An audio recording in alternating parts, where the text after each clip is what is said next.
ఓం శ్రీ సాయి గురుభ్యో నమ. సాయి గ్రంథపారాయణము 16వ రోజు 5వ అధ్యాయము. సాయిబాబాకు దీపములన్న చాలా ఇష్టము. ఊరిలో నూనెను విక్రయించు షావుకార్ల నుండి నూనె అడిగి తెచ్చి మసీదునందు రాత్రి అంతయు దీపము వెలిగించుచుండేవారట. కొన్నాళ్ళు ఇలా జరిగెను. ఒకనాడు నూనె ఇచ్చు దుకాణదారులందరూ కూడబలుకుని బాబాకు ఇక నూనె ఇవ్వకూడదని నిశ్చయించుకొనినారట. బాబా వారి దుకాణములకు ఎప్పటి వలె పోగా నూనె లేదనిరి. బాబా కలత చెందక వట్టి వత్తులు మాత్రమే ప్రమిదలలో పెట్టియుంచెను. నూనె వ్యాపారులు ఆసక్తితో ఇదంతయు గమనించుచుండిరి. అడుగున 2-3 నూనె చుక్కలు మిగిలియున్న తమ రేకు డబ్బాలో నీటిని పోసి కలియబెట్టి ఆ నీటిని త్రాగివేసిరి. ఈ విధముగా ఆ రేకు డబ్బాలోని నూనె అవశేషమును పావనము చేసిన పిమ్మట మరలా డబ్బాలో నీరు తీసుకొని ఆ నీటిని ప్రమిదలలో నింపెను. దూరముగా నిలిచి పరీక్షించుచున్న దుకాణదారులు విస్మయమొందునట్లు ప్రమిదలన్నీయు తెల్లవారుదాకా చక్కగా వెలుగుచుండినవట.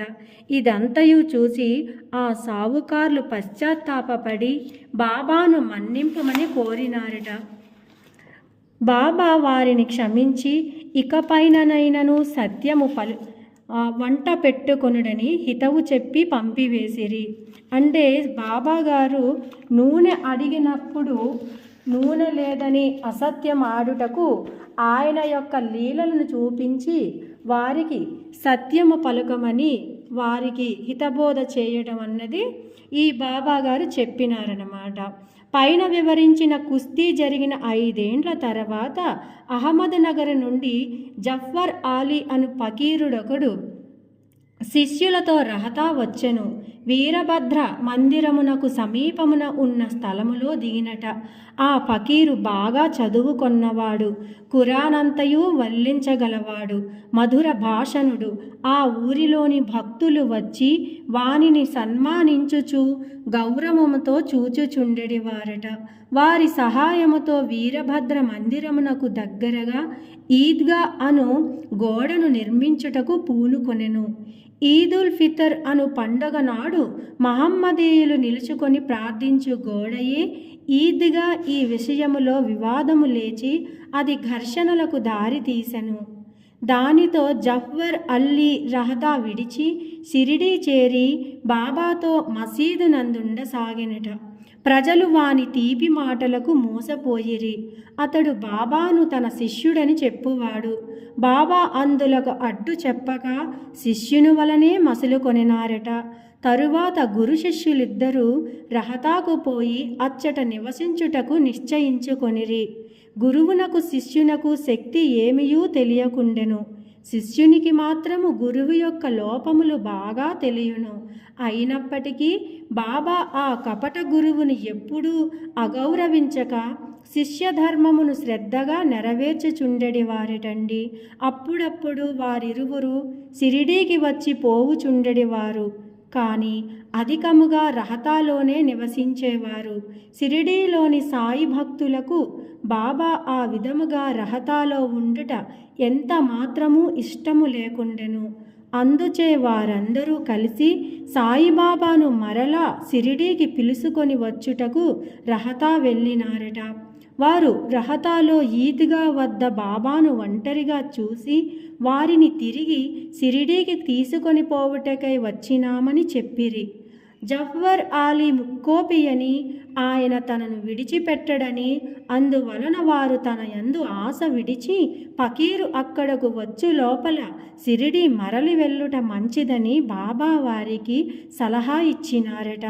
వారిట్లు మాట్లాడుకొనుచుండగా జఫర్ ఆలీ అక్కడకు వచ్చి బాబాను తీసుకొని పోవుటకు ప్రయత్నించుచున్న షిరిడీ ప్రజలపై మండిపడెను.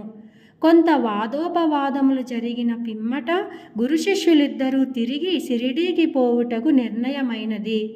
వారు షిరిడీ చేరి అచ్చటనే నివసించుచుండిరి. కొన్ని దినముల పిమ్మట దేవీదాసు ఆ కపట గురువును పరీక్షించి అతని బండారము బయట పెట్టెను.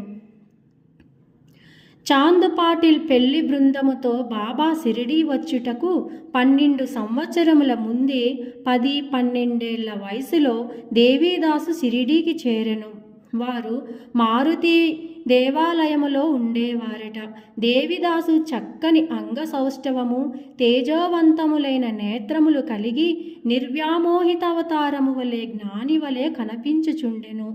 తాత్యా పాటీలు, కాశీనాథ్ షింఫీ మొదలుగా గల అనేక మంది దేవిదాసును తమ గురువుగా భావించడి వారటండి. వారు జవ్వర్ అల్లీని దేవీదాసు వద్దకు తీసుకొని వచ్చినారట. వారి మధ్య జరిగిన వాదములో జవ్వర్ అల్లీ చిత్తుగా ఓడిపోయి షిరిడీ నుండి పలాయనము చిత్తగించెను. ఆ తరువాత అతడు వైజాపూరులో నుండి చాలా ఏండ్ల తర్వాత షిరిడీ తిరిగి వచ్చి బాబా పాదములపై పడెను. తాను గురువు సాయిబాబా శిష్యుడనను భ్రమ వాని మనస్సు నుండి తొలగి తన ప్రవర్తనకు పశ్చాత్తాపపడెను. సాయిబాబా వానిని యథారీతి గౌరవముగానే చూసినారట. ఈ విధముగా శిష్యుడు గురువుని ఎలా సేవింపవలెనో, ఎట్లు అహంకార మమకారములను విడిచి గురు శుశ్రూష చేసి తుదకు ఆత్మ సాక్షాత్కారమును పొందవలెనో బాబా ఆచరణాత్మకముగా నిరూపించెను. ఈ కథ భక్త మహల్సాపతి చెప్పిన వివరముల ఆధారముగా ఈ గ్రంథములో వ్రాయబడినది.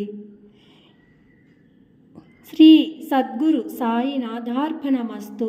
5వ అధ్యాయము సంపూర్ణము.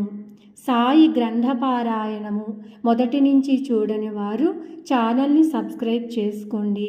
నేను చేసిన ప్రతి వీడియో మీకు చేరుతుంది. ఓం శ్రీ సాయి గురుభ్యో నమః. స్వస్తి.